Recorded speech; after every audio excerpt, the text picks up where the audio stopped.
Olá!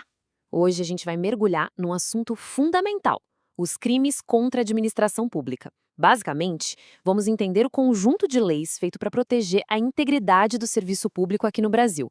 É um pilar para o nosso Estado funcionar direitinho. Pois é, a pergunta que está aí é o ponto de partida de tudo. A administração pública inteira se baseia em confiança. E aí, o que acontece quando essa confiança é quebrada? É justamente para isso que existem as leis que a gente vai analisar agora. Elas são, digamos, as salvaguardas desse sistema. Ok, então o nosso roteiro é o seguinte. Primeiro, a gente vai falar sobre a proteção da confiança pública. Depois, vamos olhar para os crimes que vêm de dentro do sistema e também os que vêm de fora. Na sequência, vamos entender como o sistema pode ser sabotado, quem a lei define como funcionário público e, para fechar, por que tudo isso é tão importante. Vamos começar então pelos crimes cometidos por quem já está dentro do sistema, ou seja, pelos funcionários públicos, aquelas pessoas que receberam poder e responsabilidade do Estado. Olha só, o primeiro crime da nossa lista é o peculato. Para entender de um jeito bem simples, imagina um caixa de supermercado que pega dinheiro do caixa para si. É a mesma lógica. No setor público, o peculato acontece quando um funcionário se apropria de alguma coisa, pode ser dinheiro, um carro oficial, material de escritório, qualquer bem que ele tinha acesso por causa do cargo. É talvez a traição da confiança na sua forma mais crua, mais direta. Agora, vamos para a concussão. E aqui tem uma palavra que é a chave de tudo: exigir. Presta bem atenção nisso. Não é um pedido, não é uma sugestão, é uma ordem, uma imposição. O funcionário público usa a autoridade do cargo dele para intimidar alguém e forçar essa pessoa a dar alguma vantagem que não é devida. É o poder sendo usado como uma verdadeira arma. E chegamos na famosa corrupção passiva, que talvez seja o crime mais comentado de todos. A grande diferença para a concussão é que aqui não tem essa exigência, essa agressividade. O verbo muda. O funcionário pode solicitar ou simplesmente receber uma vantagem indevida. Ou, às vezes, só aceitar a promessa de que vai receber. É mais uma transação, sabe? Um acordo ilícito. E essa tela deixa a diferença bem clara. De um lado, na concussão, o verbo é exigir. A ação é de coerção, de força. Do outro lado, na corrupção passiva, os verbos são solicitar ou receber. A ação é uma transação. Pensa assim: uma é uma imposição, um abuso de autoridade claro. A outra é um negócio feito por baixo dos panos. Sabe, é muito importante a gente entender que trair a confiança pública não é só fazer algo errado. Às vezes, o crime é justamente não fazer nada. A lei também pune a omissão. É o caso da prevaricação, quando o funcionário atrasa um ato de propósito para satisfazer um interesse pessoal. Ou a condescendência criminosa, que é basicamente fazer vista grossa para o crime de um subordinado. E tem até o abandono de função, ou seja, deixar de agir quando se deveria também é crime. Até agora a gente falou de quem está dentro do sistema, certo? Mas olha, essa responsabilidade não é só deles. Proteger a administração pública é uma via de mão dupla. Então agora, vamos virar o jogo e olhar para o outro lado. Os crimes cometidos por particulares, por pessoas de fora, contra o Estado. É uma lógica bem simples, na verdade. Para existir um funcionário corrupto que aceita um suborno, precisa ter alguém do outro lado para oferecer, né? O corruptor. E a lei, claro, entende isso perfeitamente. Então, se o funcionário comete crime ao receber a vantagem, a pessoa que oferece ou promete essa vantagem também está cometendo um crime, e é tão grave quanto. E aqui a gente vê essa simetria perfeita. De um lado, o funcionário público com a corrupção passiva, que é quem solicita ou recebe.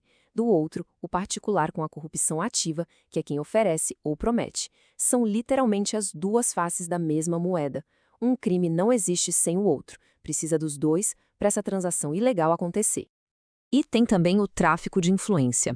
Sabe aquela história de conheço uma pessoa lá dentro? Então, esse crime é basicamente isso: vender uma suposta influência. A pessoa solicita, exige ou obtém uma vantagem com a desculpa de que vai influenciar um funcionário público. É o famoso jeitinho transformado em crime. Ok, a gente já falou de corromper pessoas, mas a lei vai além. Ela também protege os processos do Estado, as engrenagens que fazem a máquina pública funcionar. E dois exemplos perfeitos disso são as licitações públicas e o próprio sistema de justiça. Vamos pensar em como uma licitação deveria funcionar no mundo ideal. Primeiro, tem um anúncio público com regras claras para todo mundo. Depois, uma competição aberta e justa. Aí, a melhor proposta selecionada. E, por fim, o contrato é executado como combinado. É esse processo, que deveria ser super transparente, que a lei quer proteger de qualquer tipo de sabotagem. E o interessante é que, para cada uma daquelas etapas, a lei prevê um crime específico. Tem crime para quem tenta fraudar a competição, para quem usa de violência para tirar um concorrente da jogada, para quem quebra o sigilo de uma proposta e até para quem frauda lá no final, na hora de executar o contrato, entregando uma coisa de qualidade inferior, por exemplo. Ou seja, cada passo desse processo é blindado pela lei. E a mesma lógica vale para o sistema de justiça. Ele também precisa ser protegido contra a sabotagem. E um exemplo claríssimo disso é o crime de falso testemunho. Mentir ou omitir a verdade num processo é um ataque direto à base de tudo, que é a busca pela verdade. Então, a gente falou várias vezes aqui em funcionário público, agente público, mas afinal, quem a lei considera como funcionário público para fins penais? A resposta pode surpreender. O artigo 327 do Código Penal diz o seguinte: considera-se funcionário público para os efeitos penais quem, embora transitoriamente ou sem remuneração, exerce cargo, emprego ou função pública. O que isso quer dizer? Que o conceito é muito, mas muito amplo. Não importa se a pessoa está lá só por um tempo ou se nem recebe salário. Se está exercendo uma função pública, para a lei penal, é funcionário público. E aí a gente para pensar nas implicações disso. Isso inclui um mesário numa eleição, que é um trabalho temporário. Inclui estagiários, mesmo que não remunerados. E vai até mais longe. Inclui funcionários de empresas privadas que foram contratadas para prestar um serviço público, tipo numa concessionária de rodovia. A rede de responsabilidade, como a gente pode ver, é bem maior do que a maioria das pessoas imagina. Certo. Depois de ver tudo isso, a gente chega na pergunta final. Por que essas leis todas importam? Qual é o grande objetivo por trás desse capítulo tão complexo do Código Penal? A resposta é que essa estrutura toda é o que sustenta um pilar da nossa sociedade, a ideia de que somos governados por leis e não pelo poder pessoal ou pelo capricho de alguém. São essas regras que garantem que todos, especialmente quem tem poder, possam ser responsabilizados. É o que mantém a integridade do sistema. E isso tudo nos deixa com uma reflexão final, que é quase uma provocação. Ter as leis escritas no papel é, sem dúvida, o primeiro e fundamental passo. Mas o verdadeiro desafio, aquele que nunca acaba, é garantir que essas leis saiam do papel e sejam aplicadas de verdade, para todos.